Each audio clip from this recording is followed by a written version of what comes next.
Over the past decade, women in the United States and in Europe have been hyper-radicalized, probably from social media. We can see this in its more minimal effects, that is, the depression of young women when they don't get enough likes for their appearance. One phenomenon that we've experienced online is that young women will post a photo of themselves. If it doesn't get enough likes, they'll delete the photo and repost it. If they can't get enough likes, they get depressed. This has been recorded in scientific journals. But this also has a huge issue with social issues and with politics. Largely, that women are increasingly driving into nonsensical and insane and even delusional political positions and then voting for them. The response then is apathetic men who aren't voting at the same rate ignore the issue and the country begins to spiral. What we've now seen with the victory of Donald Trump and the Republicans is an attempt to rebuke the insanity and the radicalization. But I have several articles for you to break down the data showing, in fact, women are being hyper-radicalized. In their hyper-radicalization and in the media ecosystem skewing female, the claim is that men are being radicalized. I actually have evidence that that's not true. Men are not being radicalized. Young women are being radicalized, and they're more likely to be influenced by social media, and it's resulting in violence and chaos and destabilization. Now, there was a great article, I'll pull it from Vox, Millennial Women, that I believe shows in 2018, millennial women are 70% Democrat. Women born after 1980 favor Democrats 70-23. How does that make sense? Well, I'll tell you this. If you were to make the argument that men are wrong, men are radicalized, you need to only look at any of the stories, like this one, for instance. I've sworn off men after Trump's election. Now it's time for thousands of women to join me. That's a radical position. Men being like me. There was the article I covered the other day where a woman said her husband voted for Trump, so she's ditching the family holidays. The husband said, meh. Women, on the other hand, are becoming increasingly unhinged. And I don't mean this to deride women in general. I'm saying there is a large percentage of women who are adopting extremist political positions. And I'm going to prove it to you. We have this first from Gallup, exploring young women's leftward expansion. Women aged 18 to 29 today are more liberal than young women of the past on specific issues, particularly the environment or abortion. Why environment? Why? I mean, abortion, I could understand because women want to get abortions. The future is female. My body, my choice. Climate change is real. No plan B. Well, that seems weird. Don't they like plan B? The future is female is one example of an extremist statement. If men went around saying men rule or the future is male or your body, my choice, they would get attacked. In fact, Nick Fuentes did. A woman showed up to his house after he received a bunch of death threats. He pepper sprayed her and shoved her. Don't go to people's houses when you know there are death threats coming his way. She said she was justified in doing so. All she did was ring his doorbell. I'm not here to condemn or condone. Don't go to people's houses in these types of situations. But the point is this. When Nick Fuentes posts, your body, my choice, it is a comparable statement to what we hear from like the future is female. The future is female is an antagonistic statement that asserts a supremacy. The women they'll claim, no, it doesn't. We're just saying it, that no. If a guy came out and said the future will be male, the future will be white or anything like that, there's no reciprocity. But in fact, no one on the right is really doing that. Guys aren't doing that. Guys aren't coming out saying men are better than women or men will rule forever or the patriarchy will win. They don't do that. No one in the GOP or on the right are saying those things. For women to come out and say the future is female, they're asserting a supremacy. Whether they want to accept it or not, I don't care. Gallup says, according to a new Gallup analysis, much higher proportions of 18 to 29-year-old women today than women of this age range about a decade ago hold the prevailing liberal perspectives of these four issues. And that is, do they mention it? It doesn't mention race relations, gun laws, abortion, and the environment. Young women's stances on several other issues, including the death penalty, healthcare, labor unions, taxes, government regulation, and the Israeli-Palestine conflict have become moderately more liberal, while their views on defense spending and others showed little change. Young men have also moved closer to the liberal positions on most issues, just not as markedly as young women have. So let's take a look at the actual data. Identification as politically liberal by gender and age, recent trend. Among women, starting from 01 to 07, you can see women 18 to 29 identify as liberal, 28%. You can then see it is now 40%, a market increase. If we scroll down and take a look at, do they have the men chart here? Did I skip it? It's not loading properly. Forgive me. There should be a chart for men. I guess it's not here. So this is, I'm sorry. The men is right here. You can see men started at 25%, 3 points shy, and then skewed down to 25. That is not radicalization in either direction. I'm sorry. It stayed at 25. It was at 25. It went up to 27. It is now back to 25. Men have stayed the same. 18 to 29-year-old men in 2007 are comparably liberal to men today, meaning this is 2 generations. We're talking about 20 years, just shy of, which means 18 to 29, about a 10-year gap. We're looking at 2 different generations. It's 3 generations. It's millennials, Gen Z, and now we're getting in. Actually, I suppose it would just be 29-year-olds. We're looking at Gen Xers, millennials, and Gen Z. Men have stayed the same. Women have radicalized. We can go back to the Vox article from 2018 that says women born after 1980 favor Democrats 70 to 23. But why? What do the Democrats have to offer? Well, take a look at this. The Financial Times has the data. Democrats have shifted leftwards on cultural issues in recent years, leaving the median voter behind. This is why women largely vote Democrat. However, there was a shift towards Donald Trump. Take a look at this. In 1996, percentage of people who support affirmative action. Democrats were about 21%. The median voter was about 18%, and Republicans were about 9%. Republicans have shifted from a single digit to a low single digit, not much change. Moderates have shifted up to 2020 from about 18 points to 21 points. And Democrats have gone from 21, which was comparable to moderates, to now 60%. A massive leftward lurch. You can then take a look at net support for increasing or cutting migration. It used to be in 1996 that Democrats minus 20% to moderates minus 18 to Republicans minus 30. They were all comparably opposed to migration. They said, we got to cut it. Around 2012, the shift happened and it became neutral for Democrats. As of 2020, the leftward shift was so pronounced that Democrats now 40% agree with increasing immigration.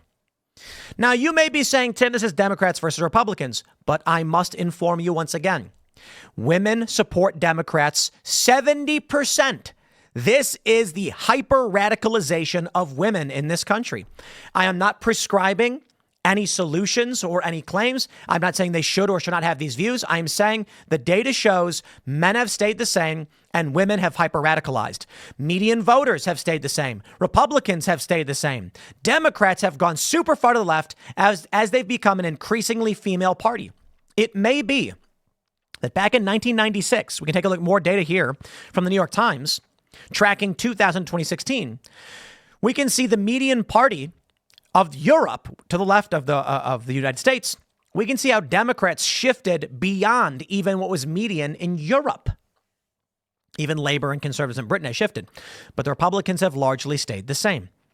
Now, you could make the argument at first, maybe it's because men are becoming Republican and women are becoming Democrat that we see that leftward lurch. No, I don't think that makes sense. The Democratic Party has lurched massively leftward, and there are some women who have moved to the Republican Party. Though younger millennial women are overwhelmingly Democrat, and that's going to play a big issue.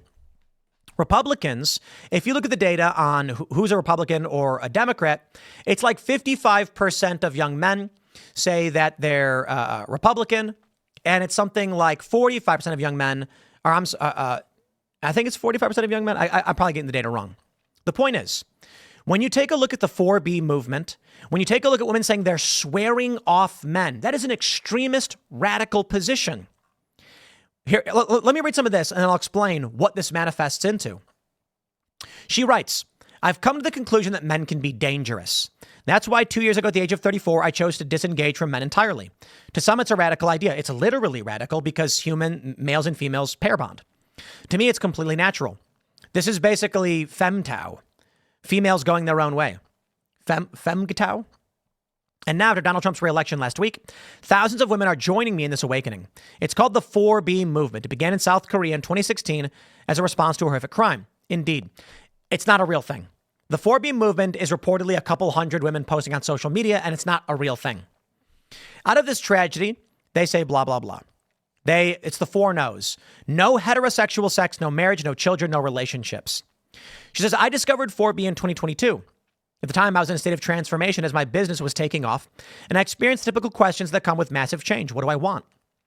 Now the lifestyle has brought me to a sense of peace, confidence, and empowerment I never experienced before. She says, I grew up Catholic in St. Louis, Missouri, going to church, blah, blah, blah. And now here she is. When I moved to New York at age of 21, my world opened wide. I started having conversations I never would have had back home. They made me the woman I am now. Yeah, a radicalized woman who's isolating herself from half of the country. Now, how does this manifest? The radicalization of women largely results in hyperpolarization politically. And largely for these women, I believe they will abandon it. But in the media, we get this from the conversation. We research online misogynist radicalization. Here's what parents of boys should know. I'm sorry, it's just not reality. Boys are not being radicalized. The data from Gallup shows this. Men have largely stayed the same. Their political views have not shifted. When we compare that boys age 18 to 29 do not identify as liberal, then you take a look at where the Republican Party is. The Republican Party's views on affirmative action and migration have largely stayed the same. That's it. Largely the same. When you look at the New York Times, the median party, this is based on party mandate. So this is all of the issues. The Republican Party from 2000 to 2016 is largely the same. With young men identifying as Republicans and not as liberals, you can see that young men's views on these issues has largely stayed in alignment with where Republicans were going back to 1996. That is not radicalization at all. Young women, not so much. Young women dominate the media spaces. You can see here this article, both written by a man and a woman, says male radicalization. But males' views haven't changed. Now, the argument from the left is, aha, that means that men have always been misogynist. No, it means that to a hammer, everything looks like a nail. When guys, look at what happens with racial and gender ideology. When you say something like, I think we should be on time for a meeting, they call that white supremacy. When you say we should have merit, they say that's white supremacy. Their view of what radicalization is skewed by the fact that they are super far left.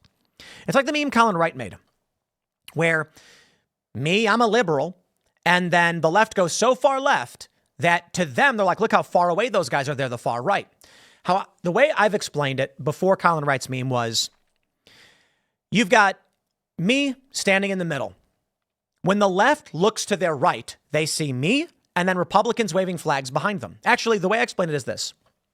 I was in Boston at a protest and counter protest. There was on one side a bunch of right wing and on one side a bunch of left wing, and they were in conflict with each other. I went over to the left wing side and I said, like, what's the beef? Like, why are you guys fighting? And they said, look over there. They're waving Confederate flags. And I look over to what do I see? A row of right wingers. And then in the back was one guy waving a gigantic Confederate flag. And I said, that's just one guy. And they were like, what do you mean? It's part of the group. They're waving that massive flag. And I was like, one guy behind him is waving a Confederate flag. And he was like, yeah, well, why aren't they kicking him out? And I was like, I don't know. I think everyone there is for like a general thing. And some guys waving a flag, they don't really care about it. He's like, well, that's it. They don't care, do they? And then I looked to the left and I said, so you guys are communists? And he goes, no, we're not communists. And I said, then why are you waving a communist flag? And he turns around and there's a 20-foot communist Soviet flag. And he goes, that does not represent us. That does not represent what we are here for. And I said, kick him out. He goes, well, we can't kick him out. He's allowed to do it. And I'm like, exactly my point with the other side. Why don't you just go hang out and talk to people and figure out what you agree on? They're looking over here seeing a Soviet flag. You're looking over there seeing a Confederate flag. And you're both accusing each other of being the fringes of extremism. And he was like, well, I see what you're saying, but, I don't know, blah, blah, blah. And Antifa was there with crowbars and baseball bats. And on the right, they had shields. The left, from their extremist position, looks to their right. They see me in the middle, and they see the right behind me, and they say, they're all right wing. And that's what we're looking at right now. If you're a Democrat today, You are so hyper-radicalized that the median voter looks far right. That's why the popular vote was so important. We need to fracture from these people the cult they are in.